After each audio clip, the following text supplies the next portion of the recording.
everybody, this is Baby Bear, and I'm here with Viper from VIG in 428.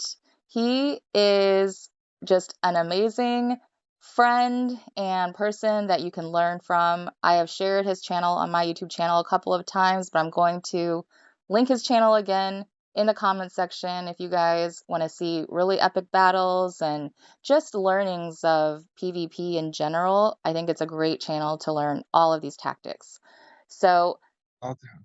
upon Well, thank the you. upon this introduction, Viper did not let me give him questions in advance. So I've been able to give questions in advance, and he said that I had to do this impromptu. So I don't know how this is gonna go. We'll see. Yeah, I want to fuck up on the go. I don't want to like I don't want to prepare and fuck up. That's just very humiliating. So I Okay. mean, at least in impromptu, people have an excuse. Okay, he's not full retarded. Like it was tough. It's just like yeah, something like that. Okay. First, I want to say, can you just say rally 3, 2, 1 real quick? Oh, like Kingster. No. Red going up in 3, 2, 1. Range is up.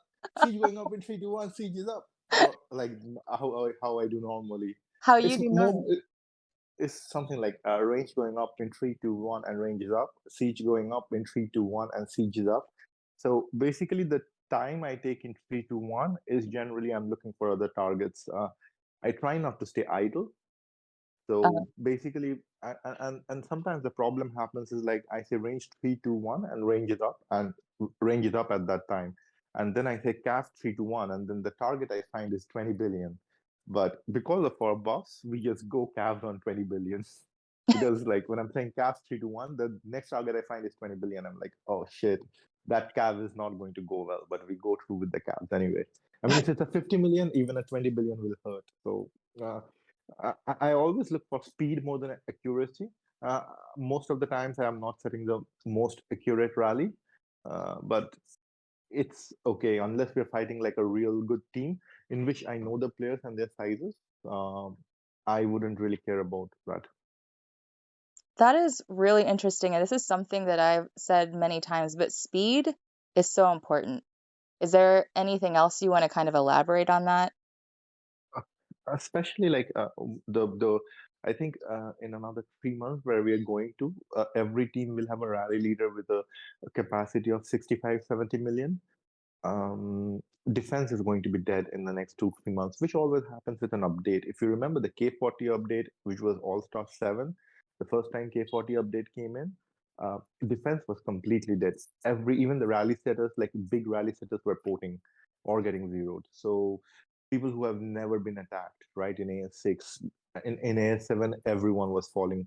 So I think is going to be very important. Speed is going to be very important next All Stars, going into next All Stars, and yeah, and I don't think accuracy is just going to be that important. It's just how many rallies you let go in about 1 minute. That's going to be the most important thing. Exactly. And it's so impressive how fast you guys do these rallies. How Um, long did it take you to kind of get to the level that you're at right now? I mean, still pretty much at the beginner level, so Oh, not come long. on.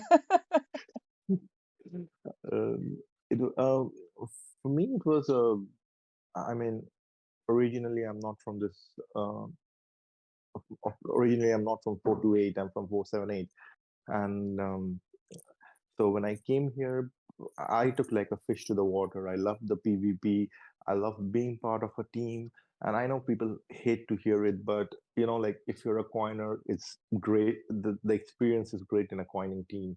It's just not great when no one else coins and people say, oh, we are running out of march speeds, or oh, I can't heal to win, and you have to do it alone. It's just not that great. So when I came to VIG, like um, I saw that people were march speeding in, and like were filling rallies in 10 seconds. And it was a very lateral team at that time. Now, of course, it's not that lateral with me and Mountain so big, but at that time it was a very lateral keep, like 15B everyone. So it was a lot of fun, and I took like a fish to the water. I can't say like every day is a constant improvement, but I don't remember really struggling with the transition. My teammates will tell you that, oh no, he sucked. He still sucks, but I don't really remember sucking or struggling. So yeah. That is so interesting. And can you elaborate on this island concept? Because you and so many people say it all the time, and it's so true about not being an island and going and joining a team. So, Like it's a really tough thing, right? Like when you are a beast keep in a server where people don't coin much, your game experience is ruined a little. But at the same time, it's very difficult to leave your keep behind. I mean, I was on an island for almost 2 years, never could leave my OG behind. It was built like, I mean, it was so well built. We are talking about 2300 range before Blazons and Artfall came. Like that was like one of the top keeps in C3. So it was very, very difficult. But every time I played All Star, I was like, I could wish I could play like this every battlefield. And that is what prompted the decision to move. Uh, Again, it's never an easy decision to move, but and some people just enjoy playing solo, and that's fine. Like, I mean, and especially with K45, if you're in a solo alliance, you are like 30B out of 80B alliance or a 40B out of 90B alliance. You're going to face teams whom you can solo everyone. So that is going to be fine with K45, but I just didn't enjoy it. So everyone has to pick their poison. K45 is like a reset button. There are so many places where you can get buffs from. So do you do you want to move? If you want to move, now is the time to move. Uh, but again, if you are enjoying it and you're building, or you enjoy building a team more, that's also great. But what I would say is like get all the PvP players on your server together. In server war doesn't really matter. I mean, you just lose tons of stuff in KE. Get all the big players together, kill all the farmers. I mean, as long as the farmers just share bosses in world chat, it's fine. If they are actually competing for bosses, kill them, um, because they just drop bubble and compete for bosses. That's not worth it. Like for 428, for example, was a peep nap server all the way. So it was very difficult because people had gone very big, and everyone was killing Ymir 4, Ymir 5. We had like 7 or 8 alliances killing Ymir 4 and Ymir 5, and drastic measures had to be taken. this is why I wanted to have a conversation with you, because I'll share this link about your making a PvP server. I found that really fascinating. Not only that, but I found that I know on my server they're very spoiled and entitled because they've had really generous big players kind of let them, have equal share, which is, fine. Maybe a lot of people want to play that way. I think though that it starts getting frustrating when your team, or only a couple of teams, are pulling all the SVSs, all the battlefields, and like you said, we're fighting over monster area. That shouldn't even be a fight, when it comes to bigger alliances. So I definitely think that is important to convey to people that there's a lot of alliances that are top performing that handle their servers like this. So are you guys bubble and burn, or are you guys nap, or both? We are now with some alliances and bubble or burn with some alliances. Alliance. So what? So the question about NAP is what is really misunderstood is people think that NAP is a Evony thing, right? Except KE, it's a NAP every time they're entitled to NAP. What needs to be conveyed is NAP is a privilege. NAP is not what Evony says. Evony says hit people on tiles so that no one grows and you spend more money. So, like I have heard a lot of people saying, we're going to complain to Evany that you hit us during nap. I'm like, oh, yeah, go do it. Evany cares about VIP 12s a lot. Go do it. So, so yeah, I mean, it's not an Evany concept. Nap is a privilege, right? Like, and in return of the privilege, to be very honest, if you're not a PvP player, if you're not fighting, like regularly, or you're not growing and, like representing your server, you should you should willingly concede emails, which is the point of bone of contention today, right? They should willingly concede. That's what I believe. They shouldn't say that, oh no no, we're gonna fight for everything and it has to be equal. And then I say that, okay, if you're saying that equality, then why don't you fight like me in SVS? True. It doesn't work. It doesn't work like that. Like you just like I say that 80% of players want is like equality of convenience and yeah, and I don't think that it works like that. So as long as the server understands that NAP is a privilege and not a right, and they agree to some rules, um, it should be fine. NAP should be fine. But again, like they have to agree to some rules. They can't say that, uh, okay, we will not fight in SVS. We're just gonna hit monsters, and you let us play like this. That doesn't work. I mean, if you really want your server to grow, that doesn't work like that. Right. At least according to me, it doesn't. No, you're absolutely right. And what is the rules for the emirs or the emirs or however you say it? Because a lot of people I've heard this, like they're not allowed to hit three and up. Is that kind of what you guys do? At this moment, it's like I think, except for the alliance that helps us during shalons, it's four and up. I'm not sure. I'm not a very active PvE player. But again, at this moment, there are a lot of people who are soloing. So yeah, that's a problem. Definitely. I think what people don't understand though is that you actually need to have a lot of people hitting those ones to help with your spawn rate. If you have like the lower alliances doing the ones consistently, a lot higher spawn rate happens for the higher levels, I've noticed. So, Yeah, but that's the point, right? Like, I mean, like it should be like a team that people who are not PvPing or participating in server war kills the immune one, two, and maybe three, so that it spawns for the higher alliances who are PvPing and losing stuff for the server. But what they say is like, oh no, no, no, we want equal rights. We can hit anything we want. We're not gonna touch the one, twos, and threes, and which is a problem, to be very honest.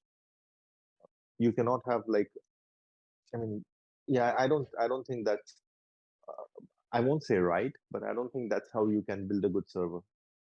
I think you would have a heyday on my server.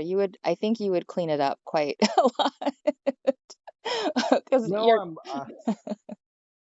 no. To be so funniest thing, right? Like, uh, I only cleaned it up when the entire team agreed. So, like we had one person, I'm not gonna name him, who was not okay with this, and I had to actually like postpone my plans for like 4 5 months because at the end of the day, it's a very delicate balance. You have all the PvP players in your team, but you want all of them to be happy. You don't want to be doing something where your team says, "Oh no, I mean, this is not right. I am not with this. I'm going out of the team because of this." So um, you just have to wait for that, for the whole team to get around to the idea that like this is how the server should run. And absolutely. frankly, like after the cleanup, even with the solos, we scored like some 42K this second day of Ymir. So I would say it's working. And people get so tired of soloing bosses. They are not going to keep soloing bosses for 1 year. People get tired. Yeah, you're absolutely right.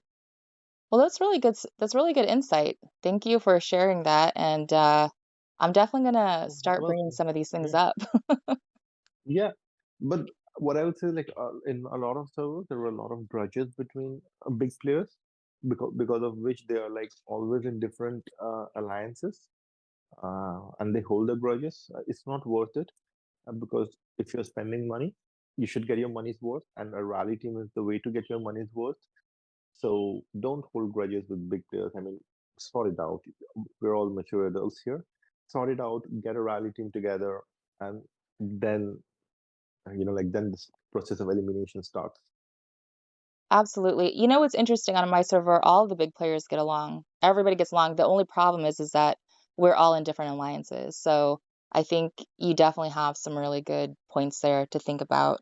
The thing is, as long as you're in different alliances, you'll always have something to clash over.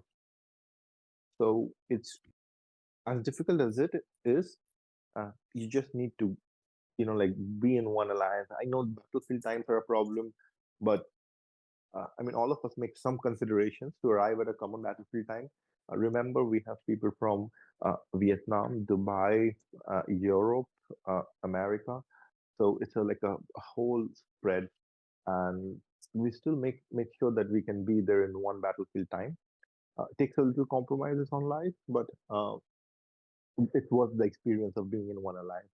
Yeah, I was gonna ask you, yeah, how do you figure out how to do the VOCs and VOGs, and how do you guys figure out who to push for Red Wings and all that kind of stuff, or All Stars? Like, how does that work? So we have a buff sheet which we maintain, and to be very honest, whoever has the highest buffs uh, goes next. That's awesome. That makes sense. It's just data. It's just like black and white. It's objective. We don't want to be like preferential to people, so that and once you do it via the buff sheet, people have no reason to complain, right? Like, why is he getting pushed? Why is he? Am I not getting pushed? Because his buffs are higher. Yep, that makes sense. Do you guys still actively participate in SVS? We do actually. SVS is actually uh, one of the most fun parts of the game. Uh, it's a little boring when I mean, if you meet someone like RSP or like alliances which are like very similar in buffs to ours. Hot is interesting because Hot will come to our throne. RSP will sometimes come and sometimes won't. But yeah, I mean, if us and RSP just decide to not do throne, then it just gets a little boring because we can't go to their throne. But even with a team as good as GOT, we went to their throne to have some fun because they don't play SVS otherwise. A great server, but they generally don't. They generally are not active in SVS, so we'll make people play. With 45 coming out, what is your stance on that? Are you going to go for that? Yeah, eventually. I'm still K40. Uh, eventually, yeah. I mean, it's a difficult thing for an alliance like us where so many people are pushing. It's fun to push together, but again, like RSS is limited, and Evony keeps banning accounts who try to help. Right. Um, so yeah, it's gonna take some time for us, but eventually we will. Maybe like 6 months, 7 months down the line. The thing is, I believe the K45 update in it in itself is pretty good because research is the most grindable way of increasing buffs. But what is really becoming a problem is K45 is such an update that you need your alliance members to help you out, like people who are joining rallies to help you out and give RSS to you. But somehow Evany seems to ban members who are helping other members out, Right. uh, which Right. which I think is a real problem. And as far as I know, that Evany has no way to say that they are not actual members. So if a member gives another member a RSS, you ban them for that. That's pretty shitty. And I don't care what's written in the TOS. Uh, they are just really shitty people. Like I mean, I can make a game and write a TOS that everyone needs to give me $1 million, and no one reads TOS. Everyone knows that no one reads TOS, and everyone agrees to that TOS. And then I demand $1 million. That's just not fair, right? Yeah. It's so interesting because the game concept has the built-in resource trading, and on other games, we used to do that all the time. We would call them keep pushes, and we would have people in a rotation, and whenever it was somebody's turn to go to K35, we would all send RSS to that person so that they would Yeah, upgrade to 35. But we can't do that here, it seems like. exactly. So this is like and this is such an update where you need. I mean, we are to T16 is an incredible journey, right? Like all through T16 is an incredible journey, right? Yep. If you don't have people like helping you out, that's gonna cost millions of dollars. And I know Ebony thinks that like all of us are ready to spend millions of dollars on this game, but probably not, right? I mean, the hope is that most people wouldn't rush to it, but I think, obviously there's going to be people rushing to it. within the next month or so for the major challenge or Yeah, whatever. So, yeah, yeah. As long as it's just like one or two people, uh, like I mean, some of us will be able to defend the solo from them, and those are the only people who will be able to play. Or the other people with reinforcements. But if it becomes like a lot of people who are rushing, then definitely that will be a problem. But if right. it's just one or two people, you can just ignore them. Yeah, most of the people won't be matched with them, but I do feel bad for the people that do consistently get matched with those people. So, No, it's actually fun, right? I mean, you play the game for a challenge, so it's fun. okay, that's a good And mentality. I was gonna ask you, how do you feel about always getting matched though with these really, really with HOT, yeah, with just any big alliance? Because you always go up against big alliances. not really. I mean, like we actually hadn't lost a battlefield since February till we met HOT last BOC. Wow, It's fun. It's fun. You are um, you're on your toes, and like I think next time, if I knew we were gonna match HOT, we would come up with strategies, and that's what makes the game fun for me. Like trying to beat a team which we are not expected to beat. I wouldn't like. I mean, at this moment, C1 is so dead mostly.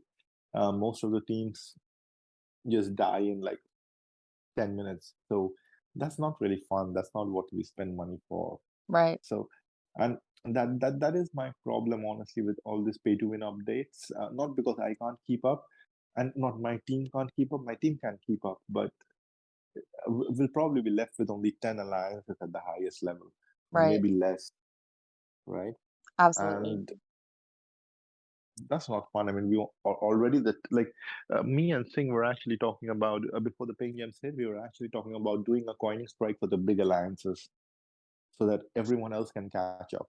But of course, then the ping jams happened, and like the whole community was divided, so we never went ahead with it. But we were talking about having a coin strike for the big alliances because all of us want the gap to close. I mean, I know there were some people who don't care, mostly island coiners who don't care who wants to have the best buffs and all. But the rest of us, we want to win because we're good, not because we outbuff everyone. right, And the problem is because there are some alliances who keep on pushing, or there are some players who will not listen. The rest of us also have to push. It's like peer pressure, I can say. right. Not very proud of it, but that's what we have to do.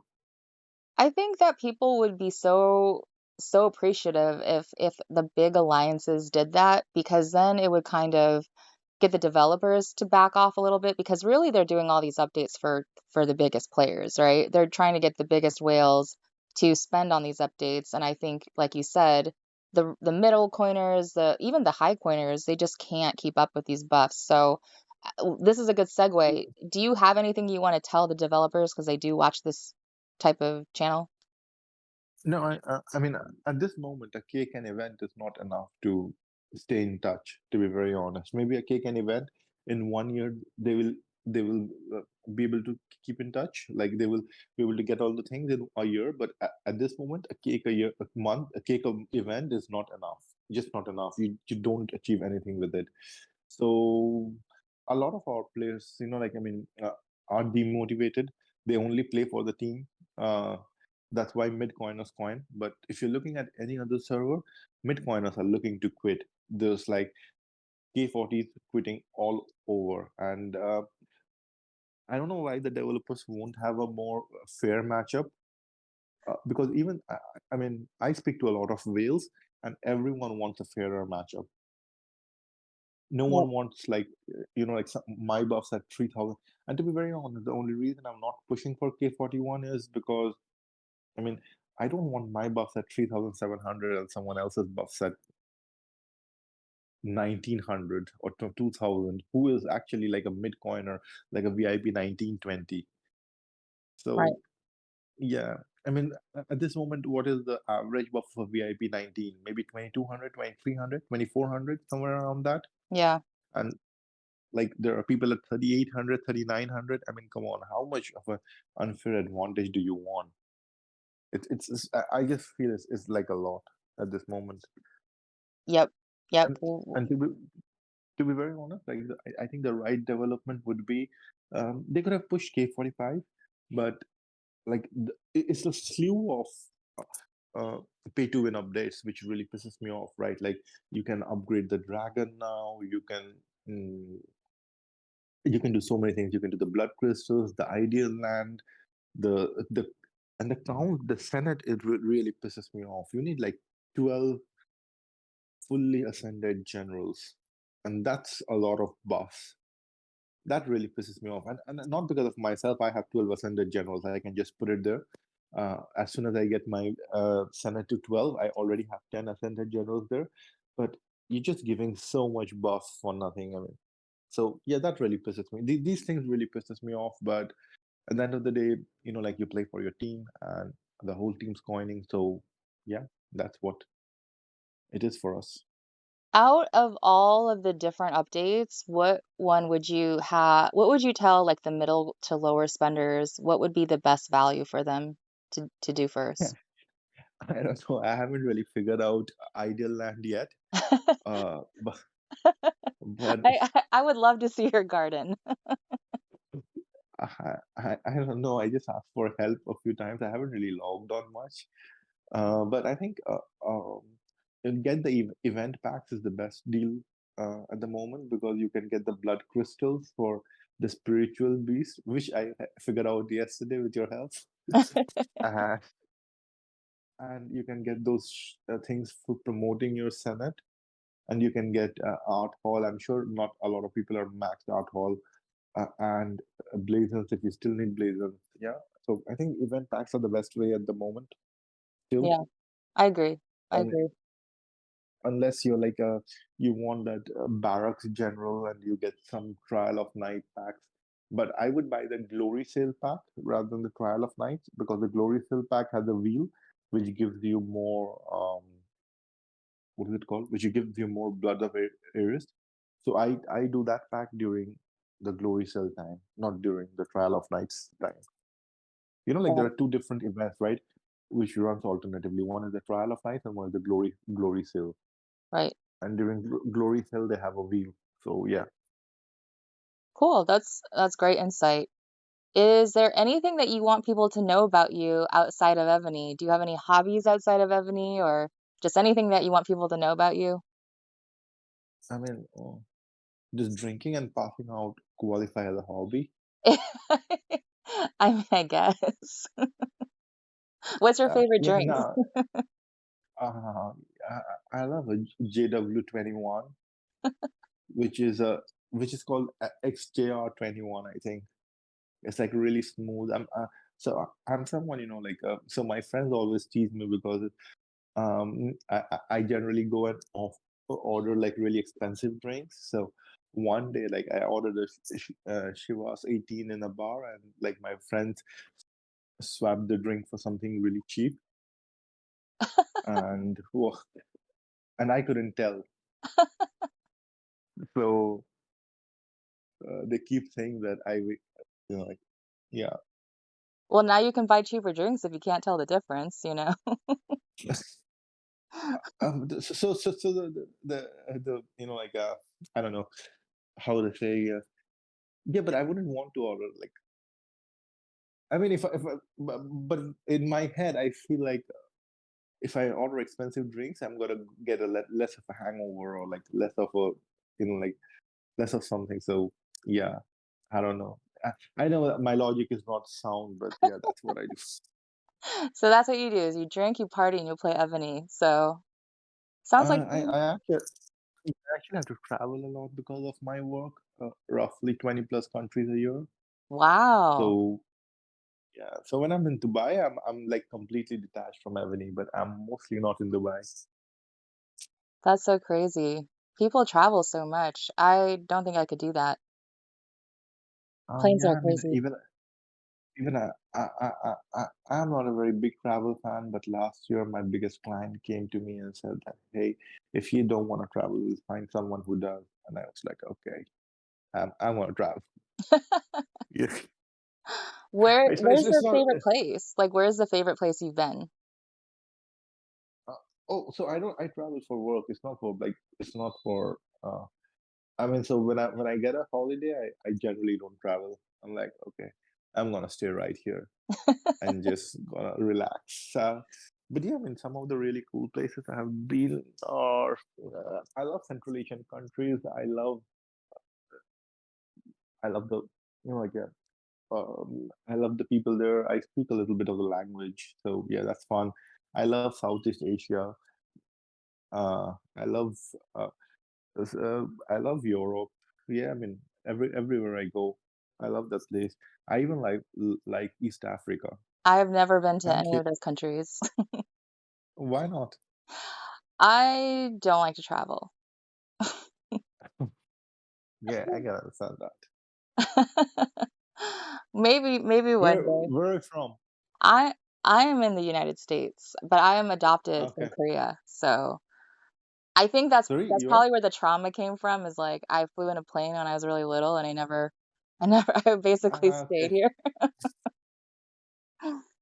You're from Korea. I was born in Korea, yeah. Like the Kim Jong Un war on the South Korea. Yeah, I mean, I Like was North. Southern Korea, I was in Northern Korea, but I probably have some Northern Korean in me. Ah, Yeah. just kidding. I've been called that No. before. So you have never been to Seoul? I've never, I mean, I was born in Korea, but I've never actually been back there. So, Oh wow. yeah, I might do it though someday, to see the homeland. Yeah, I So, want to go to Seoul. To be very honest, I travel a lot in Southeast Asia, but never to Seoul. I want to do that someday. yeah, Sounds like a great country. it is. What's interesting is I grew up like not really knowing anything about my culture, but when I started playing mobile games on King of Avalon, I met like an amazing group of Korean people, and I actually learned Right, about my culture through the game and through these people. And so I'm always happy to friend any Korean player because it's so right, cool to kind of learn about your own culture, right. Do you speak Korean? Nope. Okay, but you should. So I have an interesting question, right? Like, is it easier for you to learn Korean? Have you ever tried than other people? I've tried to Uh, learn Korean, and to be honest, Japanese is much easier to learn. Korean is actually okay, really hard. I mean, they have very simple letters and characters, but when you actually have to learn the actual pronunciations of words, Japanese is so much easier and just how they kind of put things together. But I'm not, you know, I only just learn a little bit here and there, but nothing. okay. So it's not like easier for you than the rest of us. No, no, I think Korean is hard. I think it's harder. Okay. Anyways, thank you so much for Oh, thank doing you this so much. interview. I really No, appreciate it. no, no. My pleasure. My pleasure. Absolutely. And I will share, and if you don't mind, I'm going to share some clips and highlights of your battles, but I will link everything in the description so people can Oh, definitely check you out. fantastic. Thank you so much. I really appreciate that. Thank you. I'll talk to you later. Thank you. Bye. Okay.